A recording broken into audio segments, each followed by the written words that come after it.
In one of the many forgotten corners of the internet lies the remnants of the Game Boy Advance homebrew scene, a cycle of development that was beginning to flourish 15 years ago. Today we're left with countless independently developed games from this era that are worth digging up if you can find whichever nook or cranny they may be hiding in. My goal here in this video is to bring to light some of these nearly forgotten classics, for those of us who still like to load up GBA ROMs from time to time. I made a video a while back with my top 5 GBA homebrew games, and though those are all great games in their own right, in my opinion that video barely scratched the surface for what this scene has to offer. So sit back, grab a beverage of your choice, and watch as we dive into 10 more of these freeware games for one of the most beloved gaming handhelds of all time. I will also discuss some viewer requests from the last video towards the end, so be sure to stick around for that, and of course, download links for everything in this video will be in the description. Let's do this!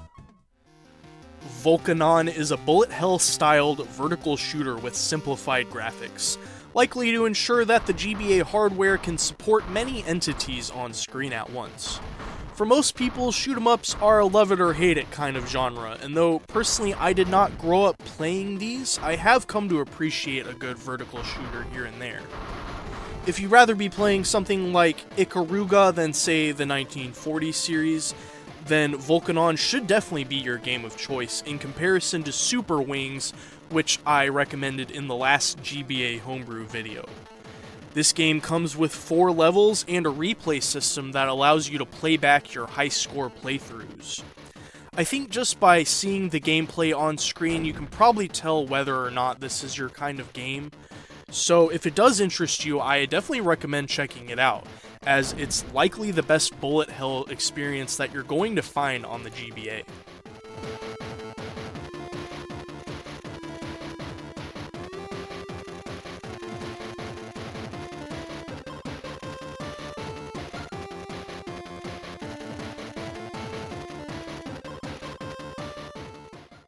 Astral Hawk is an omnidirectional shooter with some incredibly bizarre graphics and sound effects.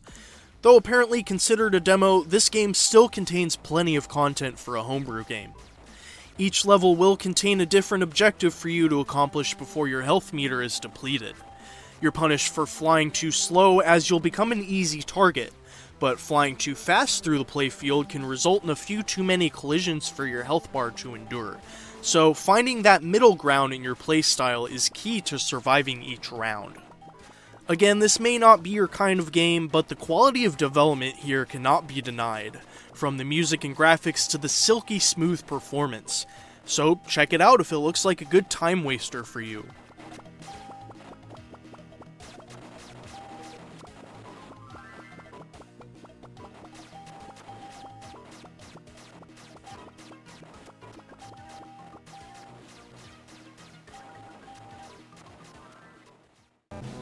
Holy Hell is a good option for players who want something a little different out of their shoot-em-ups, peppering in an arcade puzzle influence to the gameplay. Different characters represented in the game act as your ship, featuring different shot patterns. You can pick from 3 different characters starting out and unlock 2 more as you progress through the game. The object of the game is to eliminate colored lines of blocks using the corresponding color blast from your ship, a mechanic that was at least partially inspired by Ikaruga. Starting out, the patterns are easily adapted to, but they will become more difficult as you progress, including adding in new colors and hazards to deal with. One thing I need to mention is that you should probably go into the options menu and tweak some settings, including the difficulty, because at least for me, when I opened up my ROM, it appeared to be in some kind of debug mode, and I couldn't get any level to begin. Overall, this is definitely the kind of game that I would recommend to anyone, and it may be an unexpected foray into shoot-em-ups for you if you're not normally a fan of the genre.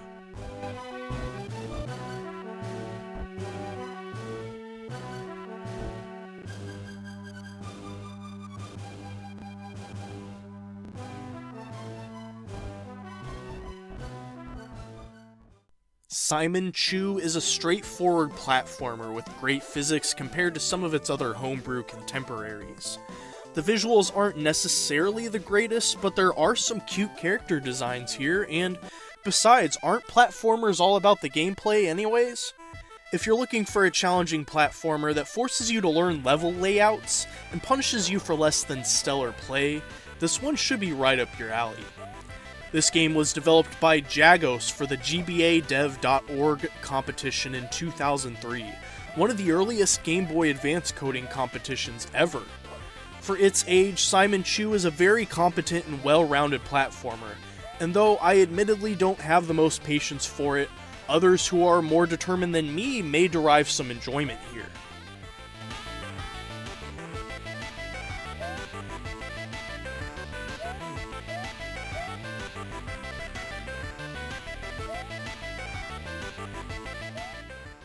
Sushi the Cat is another platformer homebrew for the GBA, but this one unfortunately only contains a single level.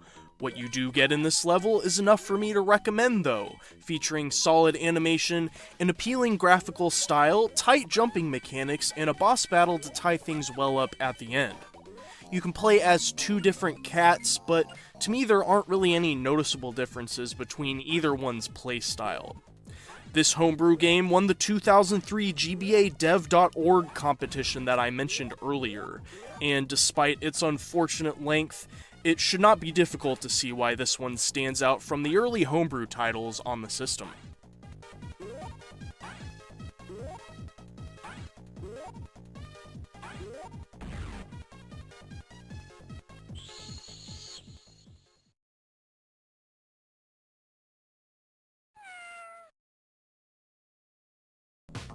Gravity Ball Advance is a homebrew game with a similar concept to the popular mobile game Flappy Bird. Press and hold the A button to ascend, let go or press B to descend, and dodge all the obstacles within the level using these simple controls.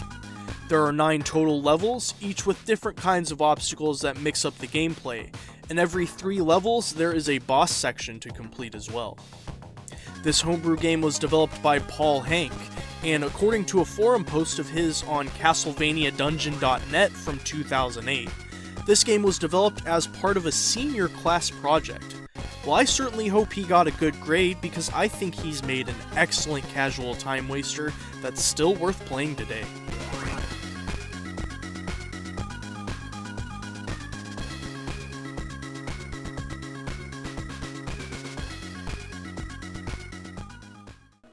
Hazard Ball is a rolling ball puzzle game somewhat similar to Marble Madness. Developed by Chris Eastwood, Hazard Ball was released on the internet as a playable demo version in order to drum up interest in finding a publisher for his game.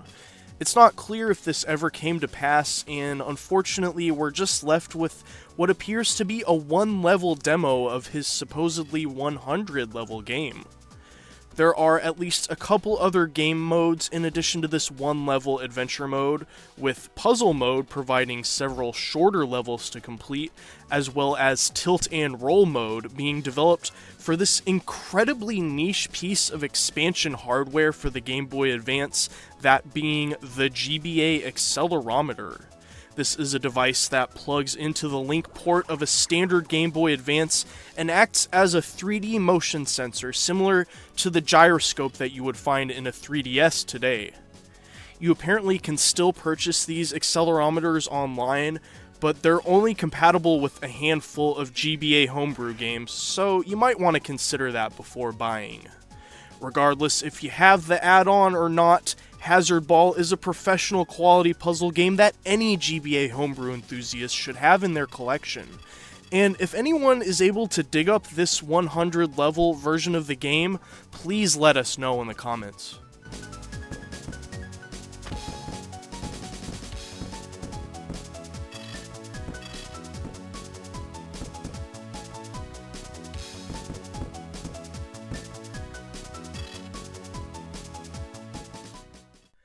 Bust-A-Move GBA is a fan remake of the game known as Bust-A-Move in North America and Puzzle Bobble in other regions. This was the first of a few commenter requests from the last GBA homebrew video, and I can definitely see why this one was recommended. Bust-A-Move is a classic arcade puzzle game that has been ported onto all kinds of retro game systems, and this quality fan port by Russ Prince is good enough to be a commercial product in my opinion. As far as faithful ports on the GBA go, this one is impressively close to the original Taito arcade release, with solid music, sound effects, and graphics. I could go on about Bust-A-Move itself, but suffice to say if you like arcade puzzlers, this should be a no-brainer for you.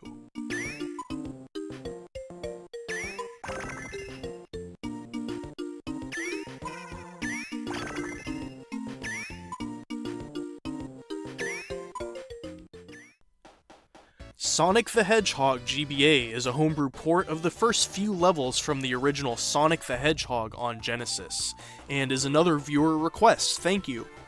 You may be familiar with the official Sega release of Sonic on GBA from 2006, a broken mess of a port job with terrible sound design, choppy gameplay, and glitches that distinguish it negatively when compared to the original Sonic on Genesis.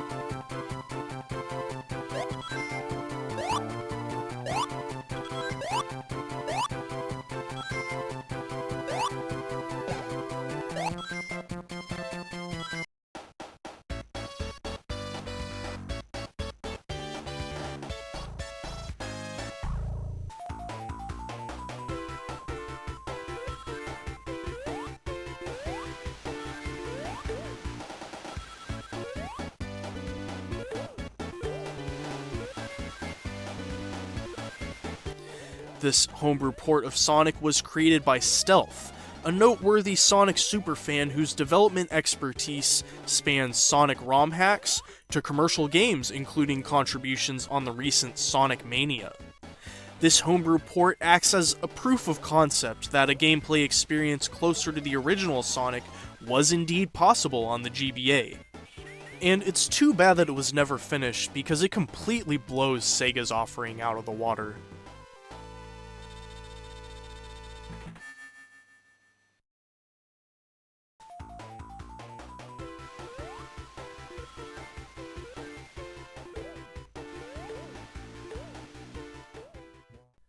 Powder is a homebrew roguelike game that has been released on many different platforms but originated on GBA, and it is also the last viewer request we're going to take a look at in this episode. These days, the word roguelike has evolved into an umbrella term that encompasses any kind of game that includes some kind of permadeath elements and randomization. Powder is closer to what old-school gamers might consider a game like Rogue, the 1980 ASCII-based dungeon crawler for 8-bit microcomputers that started it all. On the creator's website, they state that a roguelike should include elements of tactical hack-and-slash gameplay, in addition to the expected randomization and permadeath, among other things. If you're prepared for that kind of retro dungeon crawling experience, Powder is your game. Though, unfortunately, the GBA may not be the best platform to experience this, due to the clunky menus and limited controls.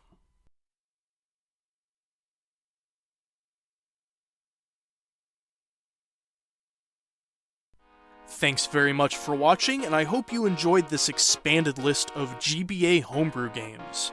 If you're looking for more of these homebrews, I would definitely recommend my Christmas homebrew video from last year, and I will likely have more videos related to these coming down the pipeline. There's an incredible amount of GBA homebrew games out there from over the years, so let me know down in the comments if there's any more that you would like to hear about.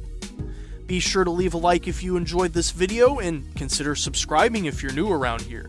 Thanks again, and I'll see you all next time.